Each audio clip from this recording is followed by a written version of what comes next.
olwaliro njaga kulaga ebintu bisatu byokka byotalina kubanga okola singa obanga omaliriza okusaba. Omaze okusaba essaala yo, ebintu bino bisatu byengenda okubanga njogerako tobikola. Ekisookera ddala, bangi mumala okusaba ate n'ojja essimu yo. Omaze okusaba ogenda kwebaka, olunaku lwo luwedde, oyogedde ne Katonda, oyagala Katonda ayogereko naawe, ate omaze okusaba ojja essimu yo ogenze ku TikTok olabe nga ofuna otulo. Okiraba, omaze okusaba bulungi nnyo, omaze okwogera ne Katonda, oyingidde mu kubeerawo kwa Mukama, Katonda feedback okuva ewa Katonda, ate ojja essimu ogenze ku TikTok. Ewali buli kintu ekya buli kika, ebitali bisengejje, ebitawanya omwoyo gwo.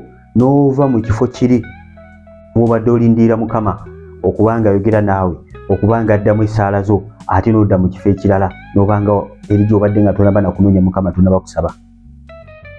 Kati bw'okikola ekyo mukwano gwange, omwoyo gwo kuba gusesetuse ne guva mu position n'obadde olindirira Mukama ne gudda mu dimension endala.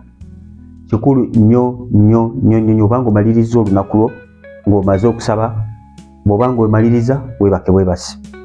Abamu musaba eddakiika 3 omubeera ku TikTok, oluusi oli ku Facebook, oluusi oli wano nga ku YouTube.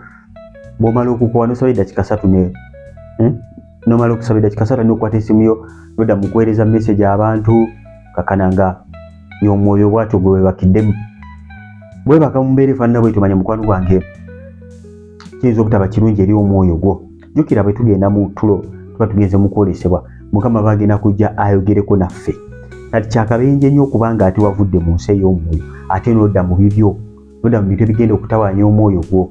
So bw'obanga omaze okusaba, bw'obanga omaliriza olunaku lwo ng'olumaliriza bulungi, ate gwagenda okwebaka, kubanga tusaba throughout the day, tusaba nga tuzukuse ku makya, nga tuwayo olunaku lwaffe maaso ga Katonda, nga tulenga plani zaffe maaso ga Mukama, nga twagala biyingiremu.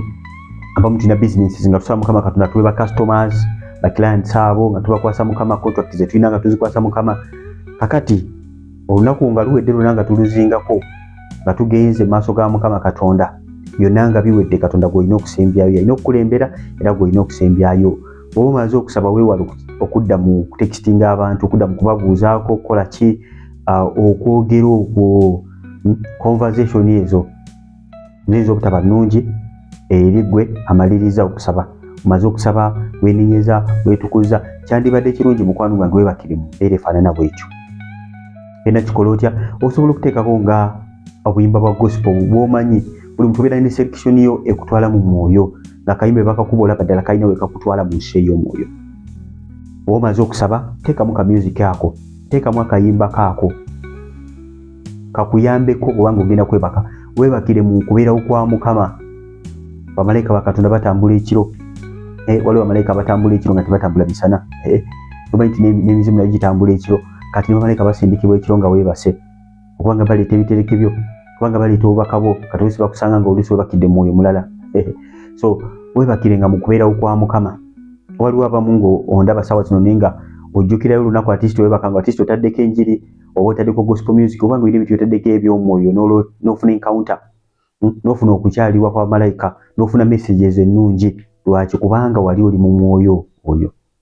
Buli bw'odira omubiri gwo n'emmeeme yo n'obiteeka mu mbeera ey'omwoyo, kyanguyirwa nnyo mu nsi ey'omwoyo okubanga Mukama Katonda communicatinga naawe, ne bamalayika okubanga baddiringa naawe. Ne bw'obeera nga mukwano gwange oli mu nsi ya mubiri, kizibuwala nnyo nnyo nnyo nnyo. So bw'obanga omaze essaala yo, togenda ku TikTok okudda mu entertainment, todda mu bya comedy, todda mu kebera simu yo okunoonya bu video bwa savingamu bukozesa bukola ki nedda. Okulaba nga otulo otoyingiramu ng'oli mu nsi ya mwoyo. Ekyokubiri ky'otalina kubanga okola ng'omwana wa Katonda, bw'obanga omaze okusaba, tovanga waawo w'osabidde nga tomaze kufuna feedback kuva wa Katonda. Bangi musaba naye temulindirira Mukama. Wamanyira nti nsaba essaawa nnamba, wamanyira nti nsaba eddakiika 3, wamanyira nti nsaba eddakiika 5, bwe ziggwako awamu obeera olabiriza na bulabiriza ku ssaawa, obudde bwange buggwako ddi, n'otambula n'ovaawo.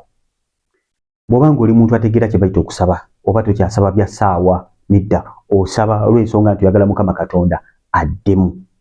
Kakati si nsonga kitutte budde ki, wabula ekikulu oyingiddeko mu nsi ey'omwoyo.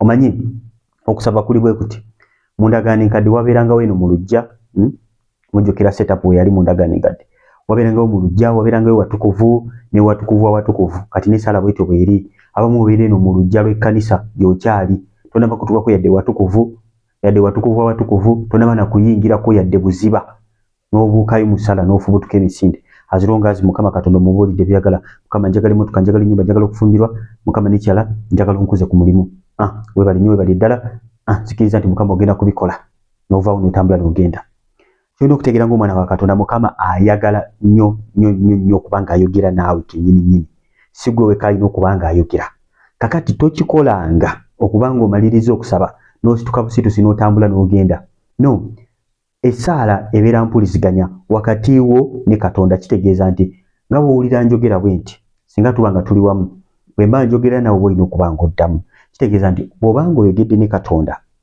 twala akadde awo wennyini awo woyogedde ne katonda osiriikirire omulindirire owulirize omwoyo omutukuvu kyagamba omutukuvu asobola okwogera nga si ddoboozi naye n'akiteeka munda mu gwe n'okiwulira ng'omutukuvu kyakola ki kyagamba asobola okukuwa eddoboozi so kibi nnyo okuba nga bw'omaliriza okusaba n'ofumuka bufumusi n'otambula n'okola ki n'ogenda twalayo akadde ng'omaliriza okusaba omaze okwenenya omaze okusinza mukama omaze okusaba byoyagala kati siriikira omwoyo omutukuvu jangu oyogereko nange teekawo akadde akagere gambe nti within this time nja kulindira omwoyo omutukuvu naye era ojja kuwulira muli bw'ona alindira omwoyo omutukuvu ojja kuwulira muli ng'alina gyakutwala buziba bw'ona akikola buli kaseera okusooka kijja kukutawanyamu kuba omubiri guno gusobola okuteekako pressure omubiri guno gulina akazito kaago nga si sitaani bayibuli egamba omubiri n'omwoyo byerekanye olutalo nga ne sitaani tannatandika waliwo olutalo lw'omubiri tobola abamu oyagala okusaba naye nga tokola ki nga tosaba oluusi omubiri gwe guteekako pressure oluusi sina sitaani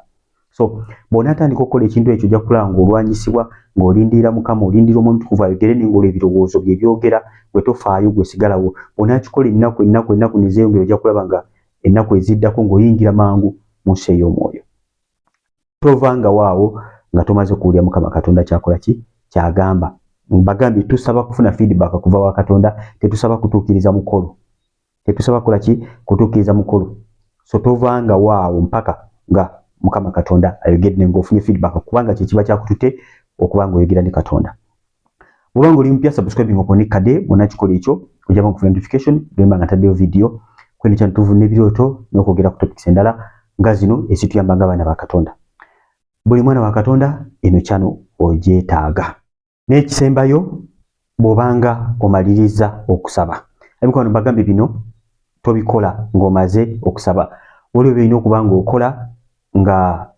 oli mu ssaala ebyo ndibyogerako mu by'omulundi omulala olina okukola during prayer pre-prayer nga tonaba kusaba n'ebino byeŋŋamba ng'omaliriza okusaba nawe ekyokusaba ekisembayo bw'obanga omaliriza okusaba mukwano gwange totwalanga eddaali ery'okubuusabuusa bayibuli eyogera mu kitabo kya Yakobo essula esooka 6:7 nti omuntu abuusabuusa alinga ejjengo era omuntu oyo bayibuli emwogerako negamba nti tasuubira kufunayo kantu konna kitegeeza nti bw'oba omaze okusaba fe okulaba nga mukwano gwange oyimusa okukkirizako kitabo ky'Abakolinso ekyokubiri essula 5:7 bayibuli egambira tutambula lwa kukkiriza so si lwaki lwakulaba osobola okuba nga omaze okusaba naye ng'ebintu bikyalinga owagenze mu ssaala ng'embeera ekyayogera kyogenda okusabira nga tekinnaba kukyukako yadde mukama yeebazibwe gwe yogera dekere yalinga yogera ebiraga nti mukwano gwange ebyalayininga n'okukkirizako toyogera byakulemererwa toyogera mbeera nga bw'ogiraba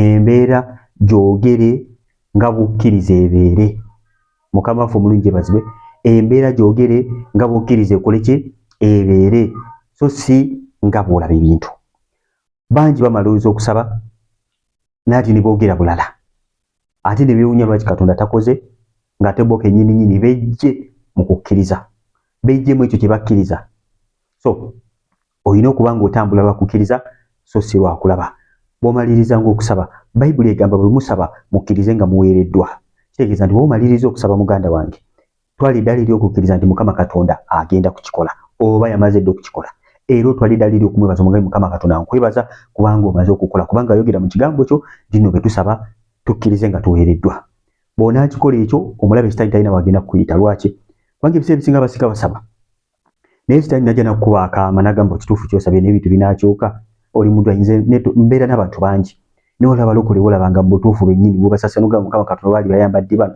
ng'akamwa kaabwe kaabasiba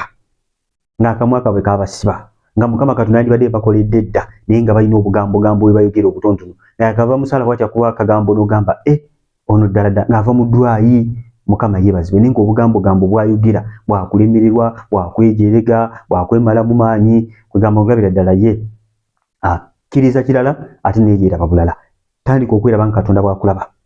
Tambula lwakukkiriza so si lwakulaba. Abaana ba Isirayiri beetoola Yeriko baagisooka ne bagyetoola emirundi 6 nga basirise nga bafollowing instructions za Katonda. Ne Mukama n'abagamba baleekaane ku lunaku olw'omusanvu mulundi ogw'omusanvu bakoleki baleekaane. Bwe baleekaana Yeriko n'egwa. Negolooza oyinza okuŋŋaanya abajaasi n'obagamba tugende engeri gye tugenda okuwangulamu olutalo tugenda kwetoola nga tusirise. Lunaku olusembayo tugenda kuleekaana engeri gye bawangulamu olutalo yo battle plan gy'obulira abantu. Tambula lwakukkiriza so si lwakulaba. Abikono ndi mulokole sikati Brother Steven eno bagiyita Chosen Generation. Subscribinga kona kadi selecting all. Bonna kikola ekyo ojja kuba ng'ofuna notification buli we nabanga teekayo video ku eno channel. Waliwo ennamba eri mu comment section.